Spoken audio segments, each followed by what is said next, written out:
हृदय से अभिनंदन करता हूं, स्वागत करता हूं। मेरे लिए यह अत्यंत महत्वपूर्ण है कि मैं स्वयं मर्यादा पुरुषोत्तम भगवान श्री राम और लीलाधारी भगवान श्री कृष्ण की पावन धरती से परमहंस राम कृष्ण जी की इस पावन धरती पर आया हूं। इसके लिए मैं आप सबका हृदय से अभिनंदन करता हूं, स्वागत करता हूं।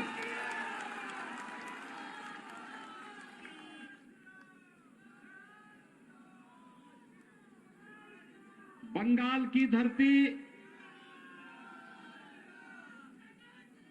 सदैव से भारत के अंदर परिवर्तन की धरती रही है। देश को एक नई दिशा देने वाली धरती रही है। भारत के सांस्कृतिक राष्ट्रवाद की धरती रही है। इसी धरती ने रामकृष्ण परमहंस को देश को दिया, दुनिया को दिया। स्वामी विवेकानंद को इस धरती ने दिया। गुरुदेव रविंद्रनाथ टैगोर को इस धरती ने दिया। और देश के अंदर देश की आजादी को अपनी क्रांति के ज्वार से एक नई ऊंचाई तक पहुंचाने वाले देश के स्वाधीनता आंदोलन के हीरो नेताजी सुभाष चंद्र बोस भी तो इसी धरती ने देश को दिया था।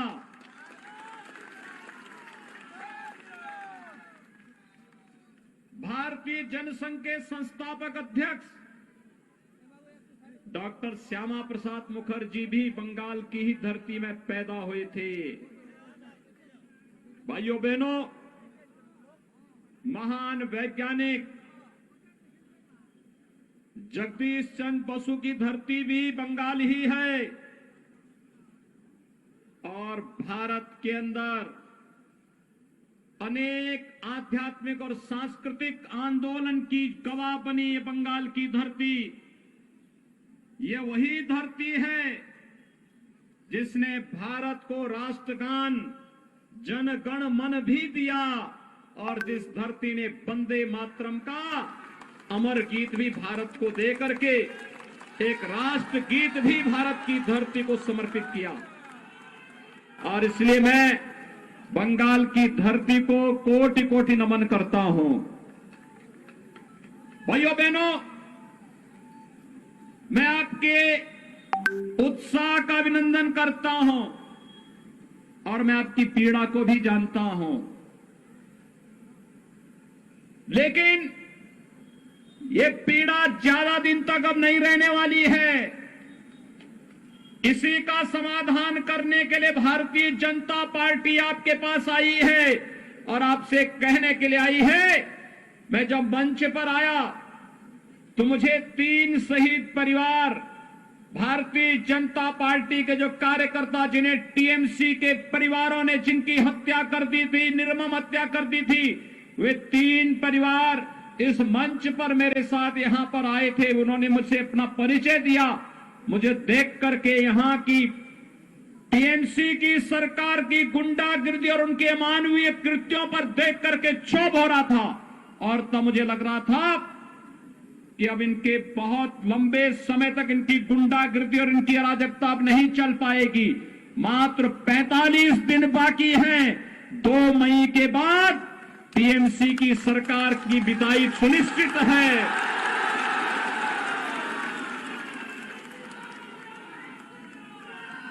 ये तीनों परिवार, मोनिका कुमार,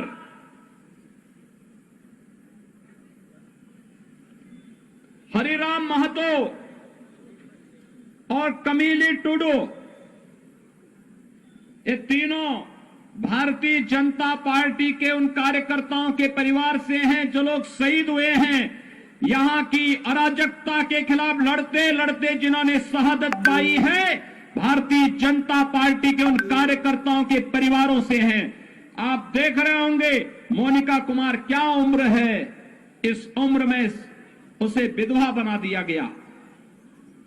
ये टीएमसी के गुंडे एक कानून को नहीं मानते। और याद करना, 2 मई के बाद जब भारतीय जनता पार्टी की सरकार आएगी तो इन गुंडों को चुन चुन करके सजा दिलवाई जाएगी।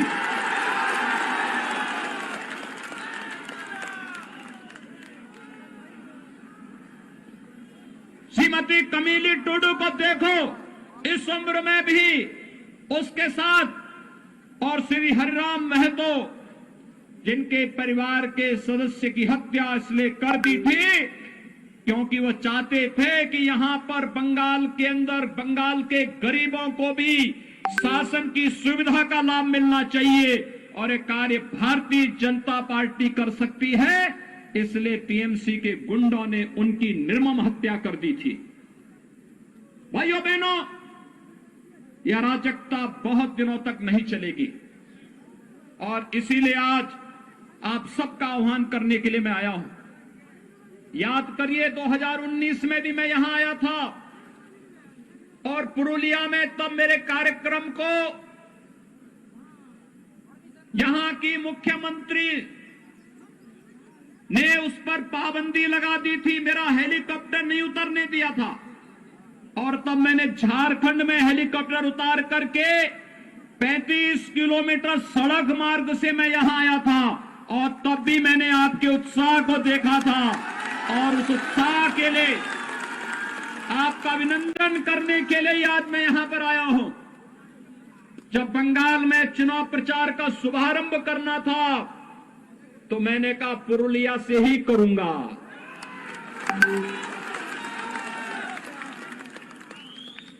पुरुलिया से ही इसकी शुरुआत करूंगा। लेकिन मैं आज भी जब आया, मैं देख रहा था अभी भी सत्ता का दुरुपयोग रुक नहीं रहा है। मैं देख रहा था जगह जगह से, हेलीकॉप्टर से मैं देख रहा था जगह जगह भारतीय जनता पार्टी के कार्यकर्ताओं को और जनता जनार्दन को इस सभा में आने से रोका जा रहा था।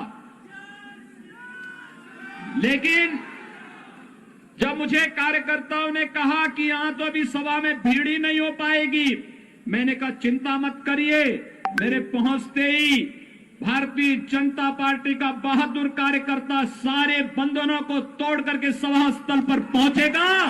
और आज एक बार फिर से आपने साबित कर दिया है, हर प्रकार के अन्याय और अत्याचार के खिलाफ आप लोग लड़ते हुए अपनी मंजिल को प्राप्त करेंगे, इसमें कोई संदेह नहीं होना चाहिए।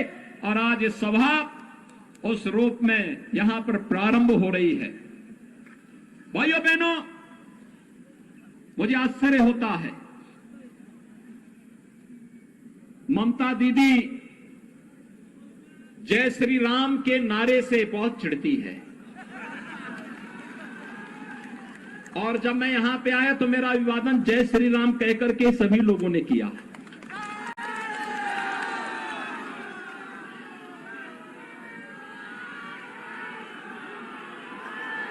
मुझे आश्चर्य होता है।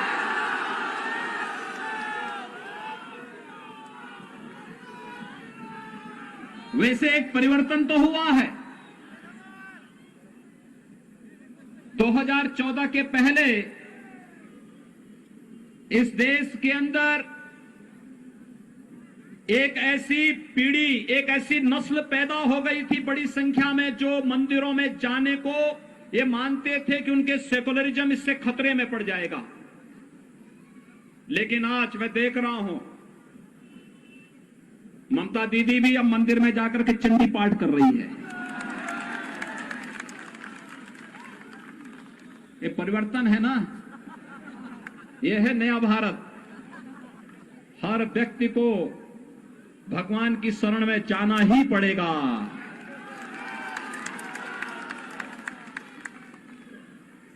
वैसे कांग्रेस के नेता राहुल जी भी चुनाव के समय मंदिर मंदिर जाते हैं, और एक जगह तो मंदिर में ऐसे बैठ गए कि उनको पुजारी को टोकना पड़ा, कह रहे ये मंदिर है, आसन ठीक ढंग से बैठिए। वो ऐसे बैठ रहे थे जैसे कोई नमाज पढ़ने के लिए बैठता है। तो पुजारी को समझाना पड़ा, कहा भाई ये मंदिर है, पवित्र स्थान है और यहां की पवित्रता और यहां की मर्यादा का ख्याल रखो। लेकिन कम से कम सबका साथ सबके विकास के मोदी जी के मंत्र ने गरीबों को मकान भी दिया, विद्युत कनेक्शन भी दिया, स्वास्थ्य की सुविधा भी दी, किसानों को किसान सम्मान निधि भी देश के अंदर दिया और सभी लोगों को आपकी आस्था का सम्मान करने के लिए भी मजबूर कर दिया है कि आज कोई चंडी का पाठ कर रहा है, कोई मंदिरों में जाकर के दर्शन करने के लिए मजबूर हो रहा है। ये सबसे बड़ी वैचारिक विजय हम सबकी है।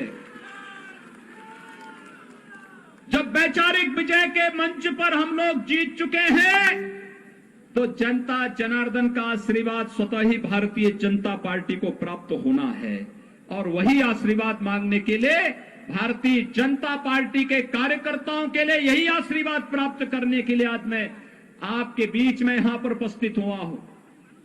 भाइयों बहनों, बंगाल आजादी के समय ये मान्यता थी कि बंगाल विकास की धुरी बनेगा, लेकिन दुर्भाग्य से कांग्रेस ने, फिर कम्युनिस्टों ने और फिर पिछले 15 वर्षों में टीएमसी ने बंगाल को खोखला बना दिया। बंगाल में गरीबी की दर बढ़ती गई, बेरोजगारी की दर बढ़ती गई।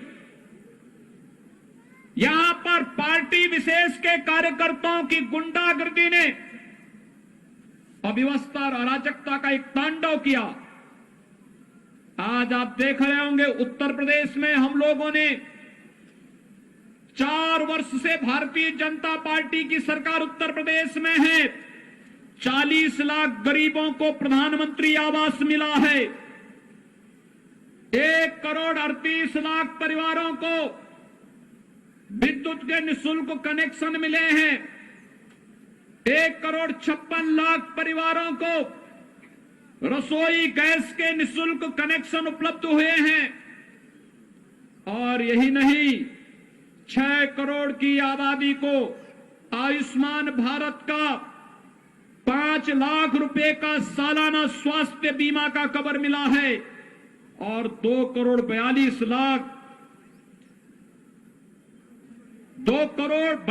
लाख किसानों को प्रधानमंत्री किसान सम्मान निधि का लाभ अकेले उत्तर प्रदेश में मिला है। भाइयों बहनों, उत्तर प्रदेश जैसे बड़े राज्य में इतनी सुविधाएं मिल सकती हैं तो बंगाल में क्यों नहीं? बंगाल में टीएमसी की सरकार जनता को इन विकास की सुविधाओं से वंचित करना चाहती है, इन सुविधाओं को नहीं लेने देना चाहती है और यही कारण है विकास के मोर्चे पर बंगाल पिछड़ता गया।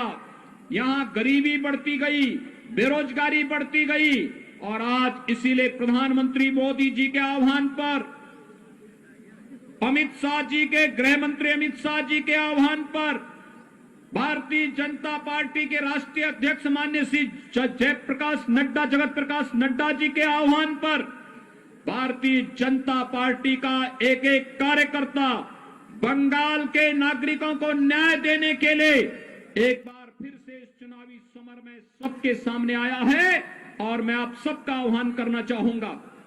बंगाल को टीएमसी, कांग्रेस और कम्युनिस्टों की गुंडागर्दी का अड्डा नहीं बनने देना है और इसके लिए हमें एक बार फिर से अंगड़ाई लेनी पड़ेगी।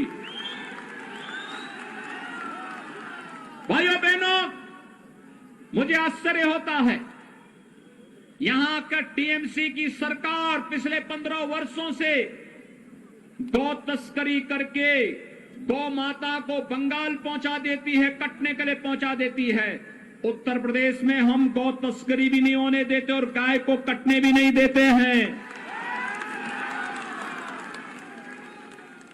मैं पिछले दिनों टीएमसी के एक मंत्री का बयान पढ़ रहा था। वो बेशर्मी के साथ गाय को काटने की वकालत कर रहा था। पता नहीं क्यों ममता दीदी ने उसे अपने मंत्रिमंडल में रखा था। उसको उसी दिन बर्खास्त करके बाहर का रास्ता दिखाना चाहिए था, लेकिन क्योंकि